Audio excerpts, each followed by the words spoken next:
In a laboratory in eastern China, inside a giant steel donut wrapped in magnets, there is a cloud of gas floating in midair. It is not touching anything. It cannot be allowed to touch anything because that cloud of gas is over 100 million degrees Celsius, around 180 million degrees Fahrenheit. Let that number land because it is almost impossible to hold in your head. That is not as hot as the sun. It is roughly 6 times hotter than the core of the sun. There is no material on Earth, no metal, no ceramic, nothing humans have ever made or found that can touch that gas without instantly vaporizing, so it does not touch anything. It hangs in a vacuum, held in place by magnetic fields so powerful they can grip superheated matter and suspend it in empty space. On January 20th, 2025, Chinese scientists held that impossible things steady for 1,066 seconds, 17 minutes, and 46 seconds of continuous, stable, star-grade fire burning in a machine, in a building, on Earth. That is a world record, and not by a small margin. The previous record, set by the very same machine 2 years earlier, was 403 seconds. They did not creep past it. They more than doubled it. The machine is called EAST, the Experimental Advanced Superconducting Tokamak, and everyone in China simply calls it the artificial sun,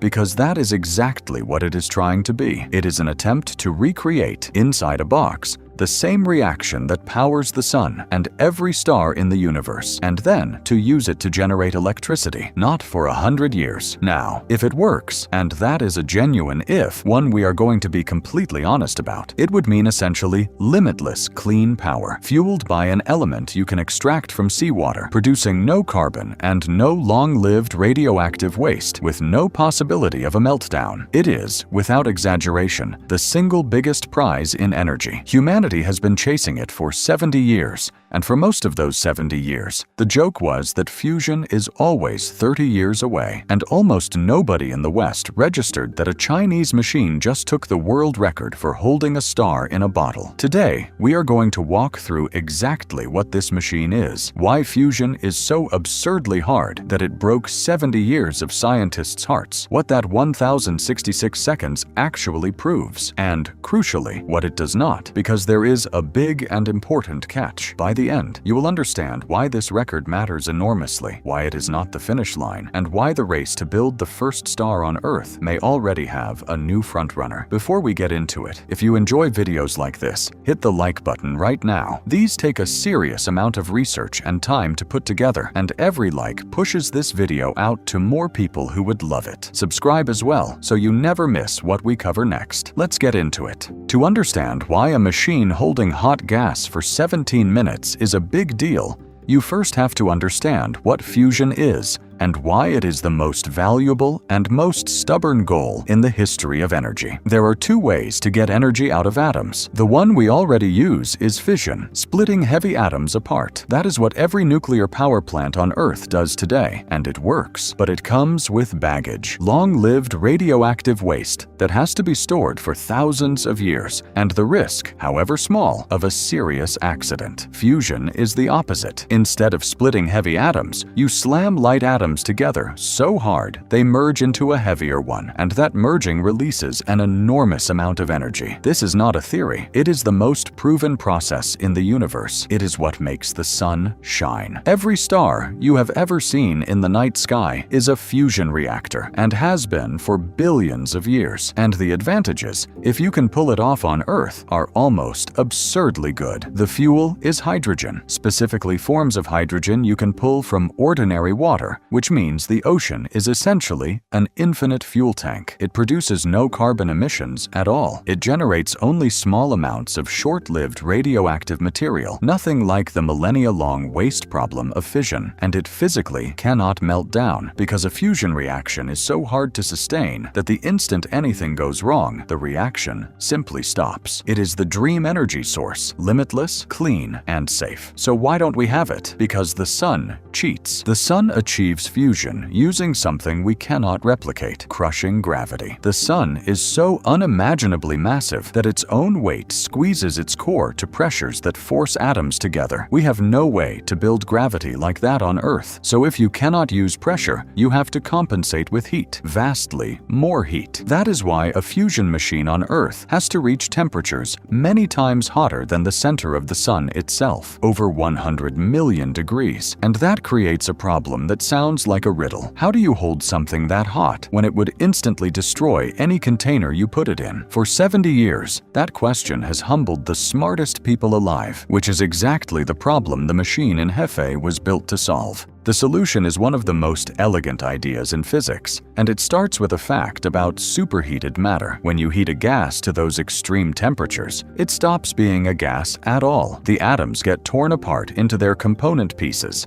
and you get a fourth state of matter called plasma, a soup of charged particles. And charged particles have a very useful property. They respond to magnetic fields. You cannot grab plasma with tongs, but you can grab it with magnetism. That is the entire concept behind a tokamak. A tokamak is a machine shaped like a hollow donut, wrapped in enormously powerful electromagnets. You pump the fuel inside, you heat it into plasma, and the magnetic fields form an invisible cage. A magnetic bottle that holds the burning plasma suspended in the middle of the chamber, never touching the walls. The star floats. The walls survive. That is the trick. The concept dates back to Soviet scientists in the mid-20th century, and tokamaks have been built all over the world since. But East, which began operating in 2006 in the city of Hefei, in Anhui province, was special from the start. It was the world's first fully superconducting tokamak, meaning its magnets are superconducting, cooled to extreme cold so that electricity flows through them with essentially no resistance. That distinction is the whole reason this record was possible, so it is worth understanding. Normal electromagnets heat up when you run huge currents through them. Run them long enough, and they will overheat and fail, which limits how long you can keep the magnetic cage switched on. Superconducting magnets do not have that problem in the same way. They can hold their fields for very long periods. And a machine whose magnets can run and run is a machine that can, in principle, sustain a plasma not for a flash, but for minutes, or someday, indefinitely. That matters enormously, because a power plant is useless if it only works in bursts. Nobody wants a power station that lights the city for 3 seconds at a time. To make electricity for a grid, fusion has to run continuously, steadily, for hours and days and years, which is precisely what East was built to chase, and why the number they were hunting was not temperature, it was time. Here is the specific thing East achieved, stated precisely, because the precision is what makes it impressive. On January 20th, 2025, the team at the Institute of Plasma Physics under the Chinese Academy of Sciences sustained what is called steady-state high-confinement plasma operation for 1,066 seconds. Let's unpack that phrase, because every word in it is doing work. Steady-state means it was not a spike or a flash. It was stable, holding, continuous. High confinement,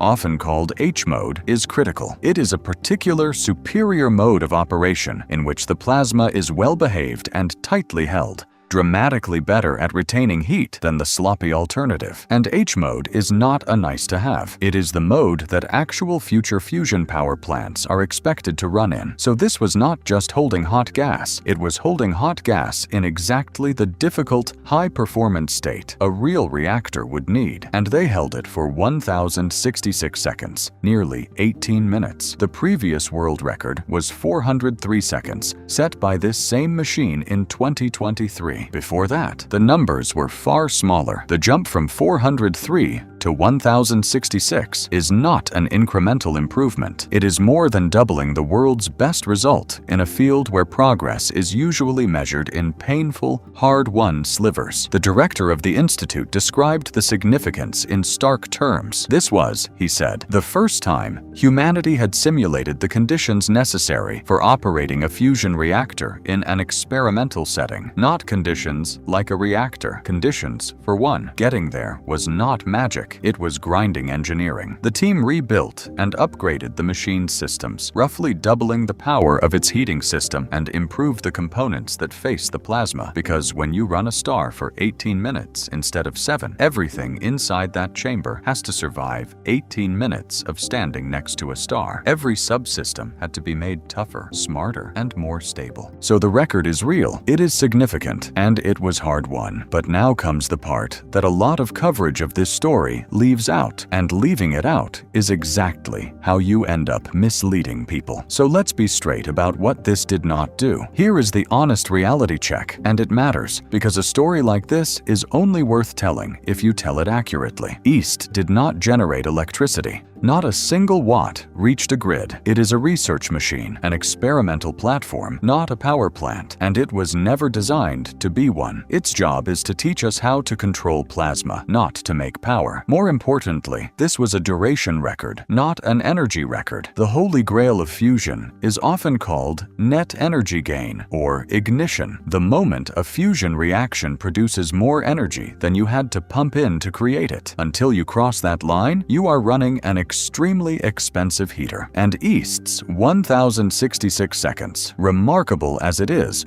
was not a net energy gain result. And credit where it is genuinely due. The first laboratory demonstration of net energy gain from a fusion reaction did not happen in China. It happened in the United States, at the National Ignition Facility, which achieved that milestone using a completely different approach, blasting a tiny fuel pellet with enormous lasers rather than holding plasma in a magnetic bottle. Two different roads to the same destination, and America got the flag on that particular hill first. So the accurate way to describe the state of the race is this. Fusion has two enormous problems: getting more energy out than you put in, and keeping the reaction going long enough to be useful. The American laser approach cracked the first problem in a fleeting instant. The Chinese magnetic approach is leading on the second, the sustained, steady, continuous burn a real power station would need. Nobody has done both at once in the same machine for long enough to run a city. That machine does not exist yet, and the honest timeline is long. Even the optimists talk about the 2030s and 2040s for demonstration power plants. Fusion has a long and humbling history of promises that slipped. Anyone telling you cheap fusion electricity is arriving in a couple of years is selling something. But, and this is the part that matters, none of that shrinks what China actually did, because the problem East is attacking is the one standing between fusion and a real, functioning power plant. And China is not treating this as a curiosity. It is treating it as a national industrial project. Here is what turns a single record into a strategy, and it is the part that has Western energy researchers paying close attention. East is not China's endgame. It is a stepping stone. In Hefei, the same city building a genuine cluster of fusion expertise, a new generation of experimental fusion facilities is already under construction, explicitly designed to push past what East can do and accelerate the path toward practical fusion energy. And beyond those cites the long-term plan.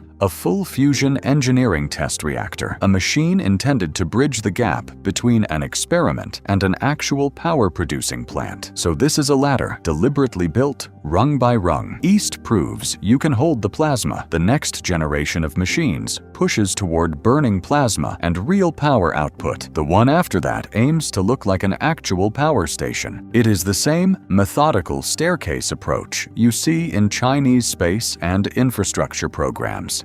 Never one dramatic leap, always a relentless sequence of steps, each one built on the last, with the funding sustained across decades, rather than cancelled at the first change of political weather. That last point is the quiet advantage, and it is worth naming plainly. Fusion research is brutally expensive and pays off on timelines longer than most political careers. In many Western countries, fusion funding has been an on-again, off-again story for 50 years. Grand programs launched, budgets cut, projects delayed, momentum lost. China has been able to plan and fund in a straight line across decades, and that consistency compounds. It is not that Chinese physicists are smarter than everyone else's. It is that they have not had the ladder taken away from them halfway up. It is worth saying, too, that this is not purely a competition. China joined the enormous International ITER project in France as a partner, contributing a share of the construction, and East's results are explicitly shared as a reference for reactors being built worldwide. The Institute's own director has spoken about expanding international collaboration to bring fusion energy into practical use for humanity. Fusion is one of the few frontiers where a breakthrough anywhere genuinely helps everyone, because the prize is limitless clean energy for the whole species. But make no mistake about the strategic stakes underneath the cooperation. And those stakes are almost impossible to overstate. Step back and think about what would actually happen if someone cracks commercial fusion. Almost every major conflict, alliance, and anxiety in modern geopolitics traces back somewhere to energy. Who has the oil? Who controls the gas pipelines? Who can be squeezed by cutting off their fuel? Nations have gone to war over it. Entire economies live and die on the price of a barrel. And the climate crisis is, at its root, the bill coming due for how we have made our energy for 2 centuries. Fusion, if it works at scale, dissolves that entire structure. The fuel comes from water, which every country has. There is no cartel that can control the supply of seawater. There is no pipeline to cut, no strait to blockade. A country with working fusion plants has clean, effectively unlimited power, and nobody can turn off its tap. It would be the single largest shift in the foundations of power, political and literal, since we learned to burn coal. That is why this is not just a physics story. Whoever gets there first will not just have solved their own energy problem. They will own the technology, the patents, the engineering know-how, the supply chains, and the reactors that every other country will want to buy. It would be a lead comparable to inventing the steam engine or the microchip, a technological advantage that reshapes the balance of the world for a century. And that is the real meaning of 1066 seconds. On its own, it is a number in a lab in Hefei. In context, it is a signal that the country that used to be a bystander in frontier physics is now setting world records in the hardest energy problem humanity has ever attempted, and building the next machines and the ones after that on a schedule nobody is going to cancel. 70 years ago, fusion was a fantasy. 30 years ago, it was a joke. Always 30 years away. Today, a steel donut in eastern China held a cloud of matter 6 times hotter than the center of the sun, suspended in a magnetic cage without touching anything for nearly 18 minutes. It did not power a single light bulb, and it may still be the most important thing that happened in energy this decade, because it was the clearest proof yet that the impossible part is starting to look merely difficult. If you enjoyed this, hit the like button and subscribe so you're here for the next one. It genuinely takes a huge amount of research to put a video like this together, and your support is what keeps this channel going. Now, I want to hear from you. Fusion is the one technology that could genuinely solve the energy problem and the climate problem in a single stroke. Unlimited clean power, fuel from seawater, no meltdowns. But it has also been 30 years away for the last 70 years, and it swallows billions in funding that could go to solar, wind, and storage that work right now, today. So tell me honestly where you stand. Is chasing the artificial sun the smartest long-term bet the human race is making, or an expensive dream that keeps taking money from solutions we already have? And does it matter to you which country gets there first? Drop your answer in the comments below. I read every single one.